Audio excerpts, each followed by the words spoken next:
जय जय रघुवीर समर्थ. श्री राम समर्थ.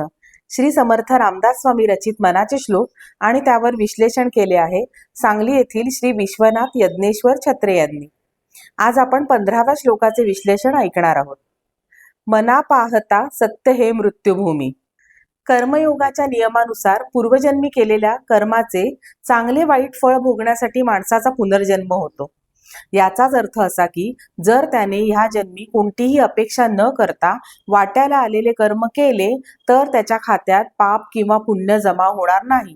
मागील जन्मी केलेल्या कर्माचे चांगले वाईट भोग भोगून झाले की त्याचे भोगाचे खाते निरंक होते. त्यामुळे त्याचा पुनर्जन्म होत नाही. पुनर्जन्म टाळण्याच्या या सोप्या युक्तीकडे दुर्लक्ष करून मनुष्य जन्म मृत्यूच्या चक्रातून पुन्हा पुन्हा फिरत राहतो. याचे कारण म्हणजे मायेच्या प्रभावात असल्यामुळे त्याला स्वतःच्या कर्तृत्वाचा फार अभिमान वाटत असतो. मी श्रेष्ठ असून मला कशाची भीती नाही असा त्याचा ठाम समज असतो. त्याचा हा समज दूर करण्यासाठी समर्थ पुढील श्लोकात म्हणतात, मना पाहता सत्य हे मृत्युभूमी, जिता बोलती सर्व ही जीव मी.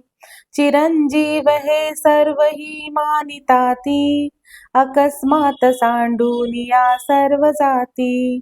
जय जय रघुवीर समर्थ.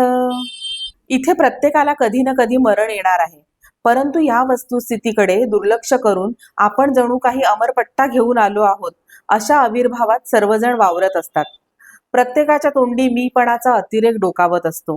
माझ्यामुळे सर्वांचे भले होत आहे, मी आहे म्हणून अमुक झालं, मी नसतो तर त्याचं कठीण होतं, अशीच प्रत्येकाची भाषा असते. पण प्रत्यक्षात काय घडतं तर असे बोलणारे अकस्मात कधी मरतात हे त्यांना सुद्धा कळत नाही. म्हणून माणसाने बोलताना वावरताना नेहमी पाय जमिनीवर ठेवावेत अशी समर्थांची अपेक्षा आहे. जय जय रघुवीर समर्थ.